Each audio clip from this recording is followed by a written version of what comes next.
កើតសញ្ញាលឬក៏បង្កើតភ្លើង AC អញ្ចឹងយើងអាចយកទៅកែច្នៃបានគ្រប់រឿងអញ្ចឹងជើងកែតរបស់វាយើងត្រូវដាក់រេស្តង់ដូចដកចូលយើងដាក់100អូមអញ្ចឹងទៅ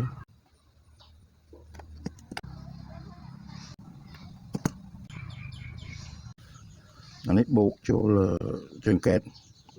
អញ្ចឹងអានេះវាជាអុកស៊ីលេទ័រគឺវាបំពេញឲ្យដៃគូរបស់វាតាមឆ្វេងស្ដាំហ្នឹងបំពេញសញ្ញាឲ្យគ្នាទៅវិញទៅមកអញ្ចឹងវាធ្វើការម្ដងម្នាក់មួយនេះធ្វើមួយនេះបិទអញ្ចឹងមួយនេះបើកមួយនេះបិទបើកអញ្ចឹងទៅបើមិនអញ្ចឹងទេវាមិនកើតសញ្ញាទេអញ្ចឹងអ្នកនរគ្នាធ្លាប់ឃើញត្បាល់កិនស្រូវឬក៏គេបុកស្រូវគឺបែបហ្នឹងវាមានចលនាបែបហ្នឹងអេឡិចត្រូនិកនិងប្រព័ន្ធនៅស្រុកភូមិឬក៏ប្រព័ន្ធមនុស្សវាអត់ខុសគ្នាទេគឺគេរៀបចំធ្វើបែបហ្នឹងបែបជាមនុស្សបែបជាភូមិសាស្ត្រអញ្ចឹងរៀនអេឡិចត្រូនិកគឺគេប្រើរូបវិទ្យាហើយនឹងគីមីគណិតវិទ្យាគេប្រើ3មុខហ្នឹងសំខាន់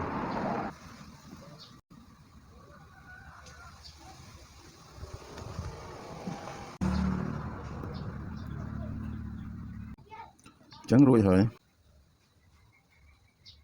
អញ្ចឹងប៉ុណ្ណឹងយើងអាចបង្កើតភ្លើង AC បានហើយ